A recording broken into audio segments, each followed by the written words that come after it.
Bonjour, mesdames et messieurs. Bienvenue encore une fois à l'émission Vivement vieillir! Oh là, on l'a bien eu. Ben oui, c'est beau, beau, hein? Oui. Oui. Hey, aujourd'hui, Hélène, on a une émission extrêmement forte. Non, pas forte. Pourquoi? Ben non, moi, je dirais dynamique, énergique. C'est dynamique. Énergique. C'est bon, j'embarque.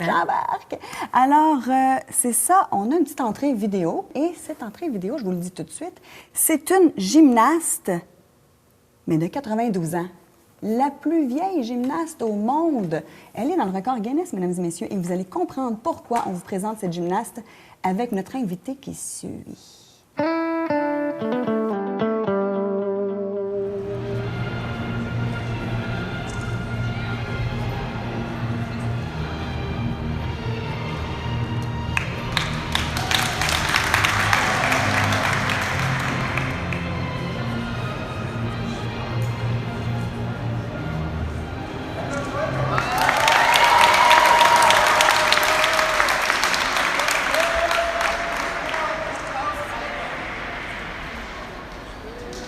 Ladies and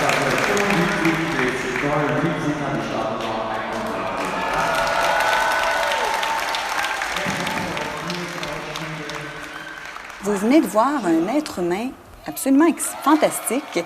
92 ans, faire de la gymnastique comme ça, on peut appeler ça de l'élite. Mais aujourd'hui, sur le plateau, nous avons aussi quelqu'un d'extraordinaire. Je parle du docteur Maryse Turcotte. Ouais! Bienvenue, Maryse. Merci d'être là. On est chanceuse. merci. Oui, on est très chanceuse. On a vu l'élite tantôt, mais on en a une avec nous. Une élite, tu dis, docteur Turcotte était une Olympienne, mesdames et messieurs, 2 fois. Olympienne en 2000 et 2004. Impressionnant quand même, Impressionnant. surtout quand on regarde ta taille, t'es tout petite. Tout petite. Oui, en fait, l'haltérophilie, c'est un sport de catégorie de poids. Hein, donc, il y a OK. des gens qui sont encore plus petits que moi et d'autres qui sont plus lourds. OK. Donc, ça a été quand même une bonne partie de ta vie. Je sais qu'on en a parlé beaucoup. Nous, ce qui nous intéresse, malgré qu'il y a de la relève chez vous. Ouais. Il y a de la relève, puis il y a des modèles aussi. On a des images d'un de ses enfants.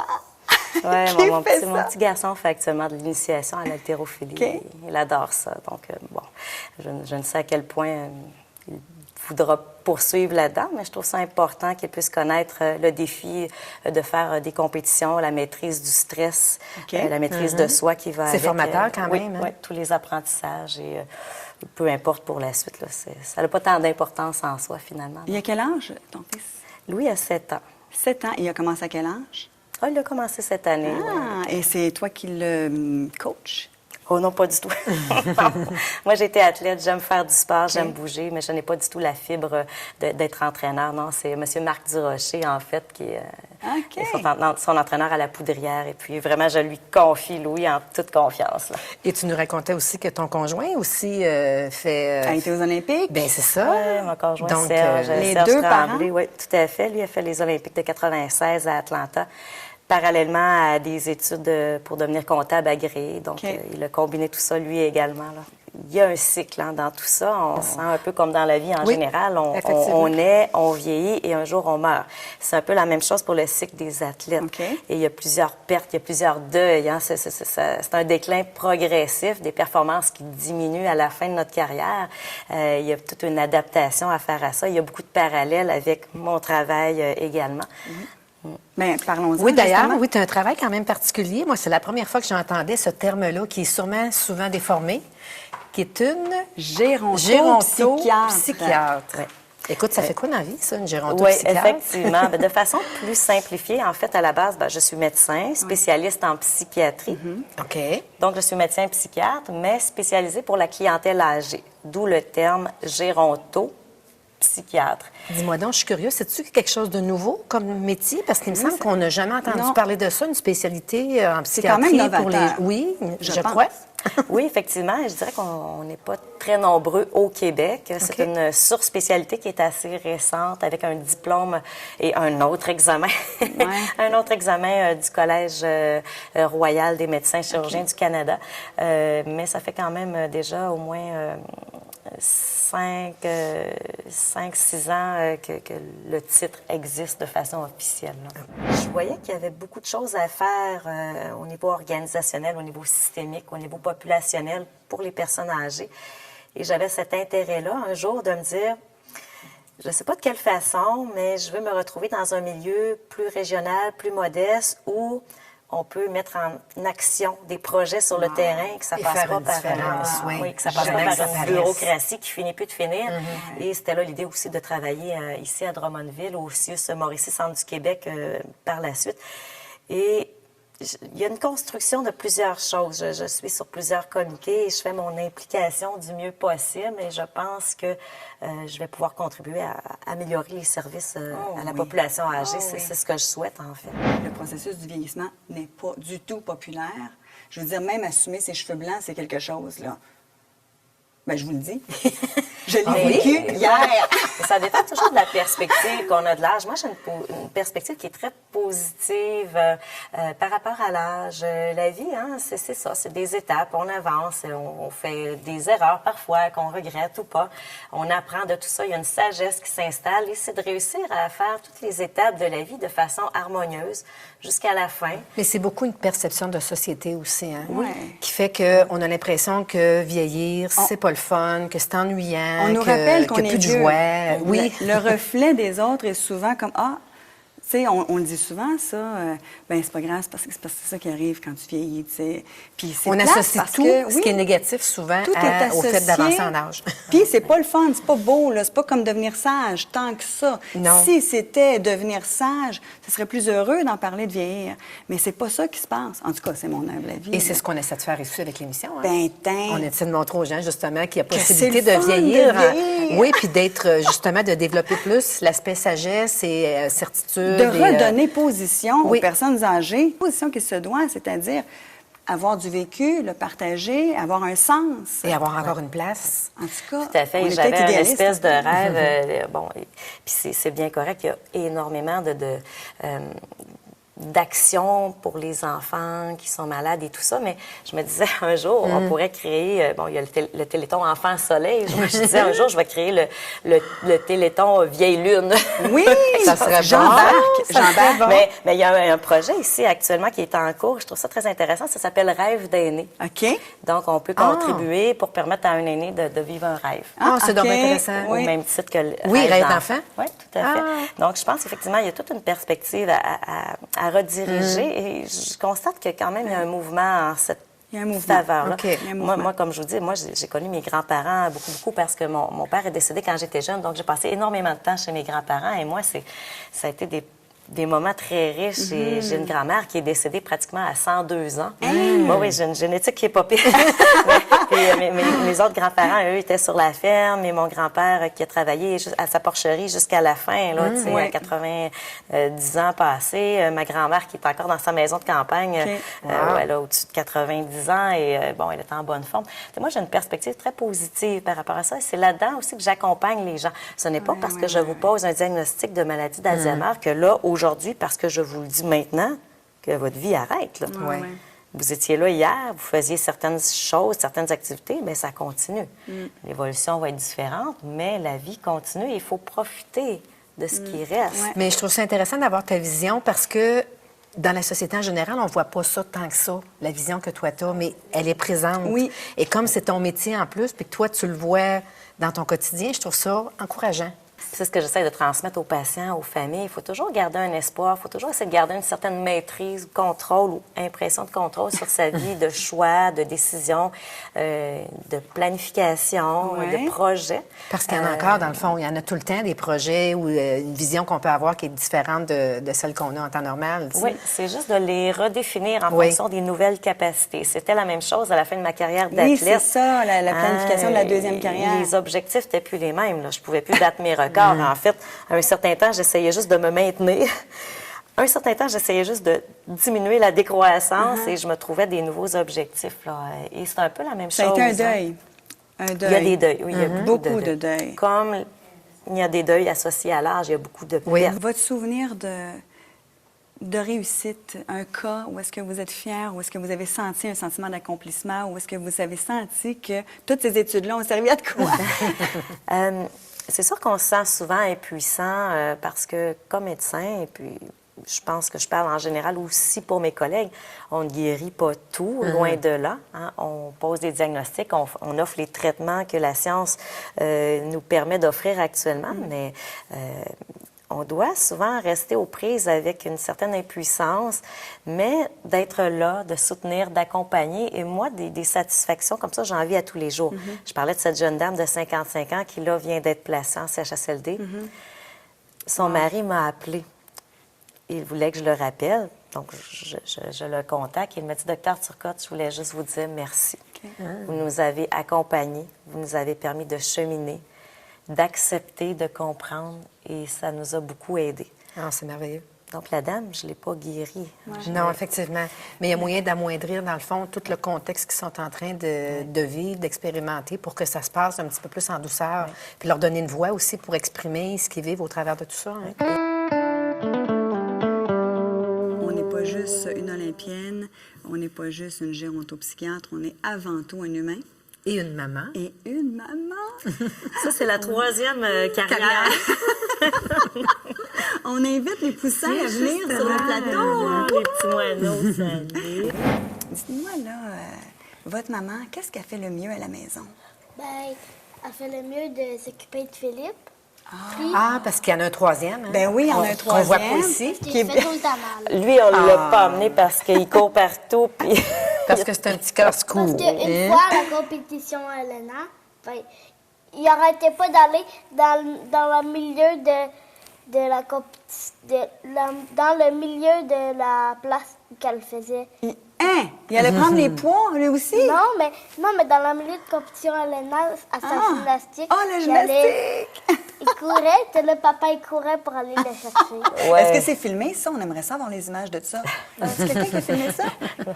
C'était un peu gênant. On n'a pas filmé ça. Ah! On a des enfants très énergiques. C'est sûr que le quotidien, ça roule. Hein? Oui. Maman? Oui. Peux-tu montrer ma photo que toi, tu m'avais posée quand j'avais ma médaille? Ah oui, Oui. ils sont très fiers parce qu'Elena a fait une On va la compétition montrer à tout le de monde. gymnastique, puis elle a gagné une médaille. Il est là, mais on la montrera plus tard. Donc, ça, c'est la troisième carrière qui est pour longtemps encore. Oui, c'est. Puis je vous dirais, dans tout ce que j'ai fait, c'est la carrière probablement que je trouve la plus enrichissante, mais la plus difficile à la fois. Oui. C'est. Oui, Elena? C'est pas les Le Olympiques, quotidien, c'est pas les 9 le ans. quotidien quand même Oui, exigeant. en fait, et le rôle de maman, le rôle de parent, hein, on n'est pas, il n'y a pas de cours, il n'y a Non, pas de on n'a livre. pas appris et, ça. C'est une adaptation à on chaque jour. fait Sur de le notre terrain. mieux et puis on se sent souvent coupable. J'aurais dû faire ça comme Ouais. ça, j'ai pas fait ça. Puis ça, c'est pour tout le monde. Puis on partage les mêmes choses. Mais moi, ça me soulage. Quand je vais au magasin puis je vois une autre petite fille à terre en crise, ben là, ça me fait donc bien rire parce que je suis pas toute seule. Ou au restaurant qui renverse leur verre d'eau par terre et bon, et ainsi de suite. Donc, il faut se soutenir entre parents aussi. Puis on échange avec d'autres couples qui sont un peu dans la même situation que nous. Puis c'est des belles étapes, mais des étapes qui sont exigeantes quand même. Ouais. Mais c'est ce qui fait, je pense, la différence entre un... En tout cas, je me permets de penser ça, là. Hein, Louis? On parle de même. Que accepter de faire des erreurs comme un médecin accepte aussi qu'on peut pas De se sentir guérir à impuissant, tout prix. parfois, oui. De accepter l'impuissance. Comme une mère, accepter, juste accepter, là, tu sais. Être dans la vraie vie, hein, Oui. puis avoir des hauts et des bas comme tout le monde. Mais Et, en fait, de moi, façon- une de mes philosophies personnelles, tu sais, c'est toujours de faire le mieux avec ce qu'on a. Et c'est comme ça par rapport à mes propres patients, mes enfants, mon entourage. Tu sais, même quand j'étais athlète, il y avait d'autres jeunes qui commençaient. Bon, des fois, il y en a, ah, ça me tente pas de m'entraîner, je suis fatiguée. Puis tu vois qu'ils ont un potentiel. Hein? Puis il y a souvent ça aussi à Louis. Il faut faire le mieux avec ce qu'on a, Oui, donner c'est les ça. efforts. Et c'est là qu'on est satisfait. Ouais. Moi, si mon talent, ben, c'est de faire des compétitions régionales, puis je pourrais jamais être sur l'équipe nationale, so what? C'est pas grave. Tu peux être tout à fait Je veux la autant montrer, fière. maman. Hein, tu veux la autant montrer? fière. Oui, on la montrera. Elena, elle aime Autant bien montrer ses fière. photos. Puis c'est la même chose auprès de mes patients. J'ai des patients qui je serais pas capable, ou eux, ils n'ont pas la capacité de peut-être atteindre certains niveaux de, je sais pas, professionnel ou autre ou fonctionnel. Mais Ben, c'est pas nécessairement un échec, c'est ça. non, C'est on fait le mieux. d'accepter. Écoutez, moi, j'ai un patient qui a une schizophrénie, Elena, qui s'est acheté un vélo stationnaire. Il a commencé à 2 minutes par jour et il s'est rendu à faire du 45 minutes par c'est jour. beau. Il faut comprendre qu'en schizophrénie, hein, les gens ont de l'apathie, ils ont de la misère à se mettre en action. Donc, pour lui, c'est un accomplissement. Là. Oui, tout à fait. Donc, on voit ici, mesdames et messieurs, les Olympiques d'une mère. C'est ça. On Une peut vie tout à passer fait une entrevue, normale. on peut avoir 2 enfants sur le plateau et gérer un téléphone aussi. Oui, ça, c'est gérer le téléphone, gérer l'ordinateur. Ça, c'est d'autres problématiques que les aînés ont justement pas eu à connaître nécessairement avec leurs enfants. Là, c'est d'autres. La société évolue, les générations changent et je pense qu'il y a quand même possibilité de mettre en contact les jeunes avec des personnes aînées. Il y a plusieurs modèles où des garderies vont aller visiter des personnes aînées. Ça, c'est génial. Et Louis, cette année, tu as eu un Génial. projet Oui. de tricot. Oui. Vous allez Avec tricoter. l'école? On avait tricoté, puis on a donné ça. On a donné des foulards aux personnes âgées à Wow. l'hôpital Saint-Frédéric. C'est une belle expérience. Qu'est-ce que tu as aimé là-dedans? Ben, quand je tricotais, Oh oui! Qui t'a montré à tricoter? mon professeur, Oh, wow! Puis les gens devaient être contents aussi, hein? Oui. D'avoir de la belle visite. Donc, c'est ça, c'était une mise en contact. aussi, j'en ai donné à ma mère. Oui, après ça, il a décidé de faire des foulards et de nous les vendre. Wow! Oh, wow. Bravo, Louis! Mais J'aime des ça. initiatives pour rapprocher les générations, C'est effectivement. important. On Essentiel. entend plus parler quand même de ça. Et puis je trouve ça vraiment intéressant Ah, oui. parce que chacun peut s'apporter quelque chose. Oui. Et les enfants n'ont pas cette peur ou cette perspective de la personne Oui, aînée la comme résistance. « Wesh, c'est pas beau. Elle est donc bien... Moi, j'embarque. bon. Si vous faites un projet là-dessus, là, d'associer les deux pôles, j'embarque. Je veux. Je pense que c'est essentiel et qu'on a soif de ça.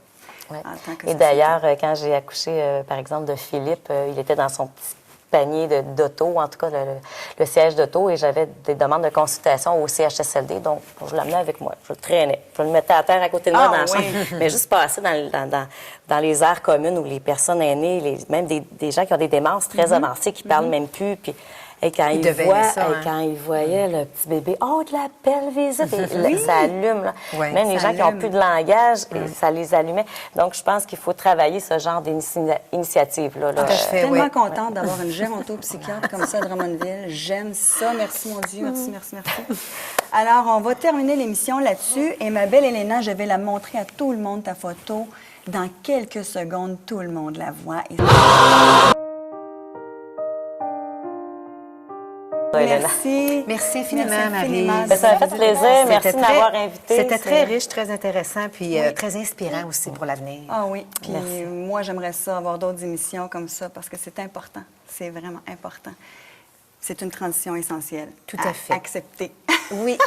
Merci, Louis. Merci, Elena aussi. Alors, on vous revient dans quelques minutes avec une belle Juste capsule. Cette fois-ci, c'est conseil. Alors, nous voici de retour avec une capsule conseil, mesdames et messieurs, avec Micheline Bédard. Yeah! Bonjour, Micheline. Elle a-tu un beau nom, hein? Écoute, Eh Micheline B en plus. En C'est plus, ça. Mais MB. oui. Hein? Bon, Micheline, maintenant, soyons sérieuses un peu, parce qu'on va parler de De choses sérieuses. comptabilité. Ça, c'est sérieux. Micheline, t'es comptable. Mais, quand je t'ai dit ça, tu me dis, elle m'a repris, hein? C'est pas long. Vas-y, dis-le comment tu me l'as dit. Il y a plusieurs sortes de comptables. OK. Le comptable, c'est très large. Oui, Tu dis-nous- peux être dis-nous donc ça, un Paul. CPA, tu peux être un fiscaliste, tu peux être quelqu'un qui fait sa tenue de livre dans le fond de ton sous-sol. Tu peux être n'importe quoi d'autre. OK. Moi, je suis expert comptable indépendant. OK. Indépendant. Formateur. Et Micheline a parti, il faut que j'en parle parce que c'est quand même en lien avec nos Notre téléspectateurs, sujet, notre sujet, c'est qu'elle a parti à un organisme qui prend soin des aînés, en fait, de la fraude de leurs proches. Explique-nous ça, là, Ah, ben avec oui, des on bons entend mots. beaucoup là. parler dans Oui. la- Oui, Dans c'est la réalité. Oui. C'est vraiment la Ah oui. réalité. Les gens s'en rendent pas compte. Les proches, souvent, vont regarder ça de loin puis vont se dire non, ça se peut pas, c'est impossible. Comme les appels qu'ils font, le petit-fils appelle, il dit qu'il est en panne à quelque part. Oui, puis oui. Il demande 5 000 Je peux vous dire qu'il y a plusieurs personnes à Drummond qui se sont fait prendre dans cette arnaque-là. Les gens ne se posent pas de questions. La peur, ils ne veulent pas en parler à leurs proches. Fait que moi, je leur dis toujours, écoutez votre petite voix. Attendez 24 heures avant de prendre une décision. Ne vous fiez pas toujours à la première personne qui vous parle. Informez-vous autour. Oui, mais là, quand est-ce que c'est le temps, justement? Il y avait la petite voix, OK, mais c'est difficile, là. Il faut être quand même très zen pour entendre cette petite voix. Comment on fait? C'est quoi le truc? Quand est-ce que c'est le temps de léguer nos avoirs au contrôle de quelqu'un de notre famille ou d'une spécialiste comme toi? Moi, je dirais que c'est au moment où tu es dans la fleur de l'âge. Parce OK. que tu dois répéter ça régulièrement. Je le vis actuellement avec mon père. Et la fleur est quel âge? Moi, je vous dirais, dans les 40 ans, Oh, c'est mon Dieu, le je dépasse meilleur ça. temps. Hey, moi, OK. je suis en plein dedans aussi. Bon, ben, Pourquoi? Parce que vous êtes encore en pleine forme. Vous êtes en pleine forme. En Vous pleine avez- possession aussi de nos tous moyens, vos hein? moyens. OK. Vous êtes capable de décider vraiment c'est quoi que vous voulez. Et à tous les 5 ans, vous devez les changer. Donc, ce qu'on retient aujourd'hui, c'est de faire Demander. cette planification-là. Demander lorsqu'on de est à l'aide. fleur de l'âge. De la faire tôt et de Vérifier. demander de l'aide Oui, de Ça, c'est professionnels. d'admettre qu'on vieillit. Non, J'aime pas du tout. ça. Pas du tout. Pas du tout. Non, t'es sûr? Non, non, non. Qu'on prenne Le nos choses chiffre, en main. La vieillesse, c'est seulement un numéro. C'est Ben un oui, chiffre. j'aime ça. Là, j'aime ça. C'est tout. On En se fait, garde ça, forme, en fait, ça vous dit qu'on écoutez. prend nos choses en main. Hein, Exactement. Qu'on est responsable, qu'on est organisé, puis qu'on Oui. ne se fera pas organiser. Qu'est-ce qu'on fait lorsqu'on soupçonne, parce que la personne ne se sent pas, supposons, ne le sent pas, sa petite voix. Qu'est-ce qu'on fait lorsqu'on est témoin ou qu'on voit ou qu'on soupçonne? On dénonce. On appelle la police, la première place. Ben, voyons donc. Oui, madame. Aussi vite que oui, ça? madame. Vous appelez tout de suite la police, vous leur dites, vous leur expliquez votre affaire. La QDR s'occupe de ça aussi. Ah oui? C'est une association québécoise qui prend en charge les personnes qui sont en problème, qui ont des problèmes avec n'importe quel organisme, n'importe quelle compagnie. Ben, ça, tu vois, c'est quelque chose qu'on n'entend pas. Oui, ça existe à Donc, c'est Drummond. intéressant. Ben, il y a des réseaux de la QDR un petit peu partout Oui. à travers la province. Puis dans les centres communautaires aussi, les personnes OK. âgées sont très, très bien traitées. Ils peuvent demander de l'aide là aussi. OK. Mais la première personne, la première place, moi, je vous le dis, c'est la police. Vraiment. Est-ce que toi, tu as planifié tes affaires? Est-ce que quelqu'un s'occupe de... Oui. Moi, tout est prêt. Tout est Tout fait. est prêt. Oui. J'ai un livre Qui avec qui s'en toutes les occupe? choses Ah oui, dedans. dis-nous ça, dis-nous ça. Dans l'intimité, là. Juste nous deux, va le savoir. Moi, j'ai des enfants qui sont en or, fait que j'ai aucun problème. Ah, OK. tu te sens bien Ah supporté. oui, ah oui, moi, écoutez, Et respecté dans tes besoins. très. Moi, je suis choyée. Merci beaucoup. Merci la vie. Merci. Merci mon Dieu. Merci. Et puis, je te tiens proche de moi, Micheline. Je veux que tu m'aides parce que là, ça a l'air que je t'affleure de l'âge. Hein? Et puis que je pourrai utiliser tes services. Et je sais que tu seras très stricte et sévère Oui. et que tu n'en laisseras pas passer une. Non, et surtout la confidentialité. La Merci. confidentialité, c'est ta grande qualité. Merci. Oui. Merci beaucoup. Merci à toi pour ces bons petits trucs. Merci. Parce que là, je la voyais de 1, 2, 3. Oui. Là, il faut qu'on se ferme parce que ça. Alors, c'est la fin de notre capsule. Micheline vient de la fermer. Hein? C'est comme ça qu'elle va fermer votre dossier aussi si vous l'engagez. Ça va être wow! Alors voilà, c'est tout pour aujourd'hui. Ça fut une émission extrêmement intéressante. Eh oui, hein? J'ai adoré ça. Oui, on a Merci appris beaucoup de au choses. docteur Maryse Turcotte. C'était moi. Merveilleux. Et venez nous rencontrer aussi à la prochaine émission qui sera encore meilleure. Ça se peut-tu, ça? Ils sont toutes bonnes. Oui, mais Hélène, elle va danser une petite gigue. Merci et à bientôt. Au plaisir.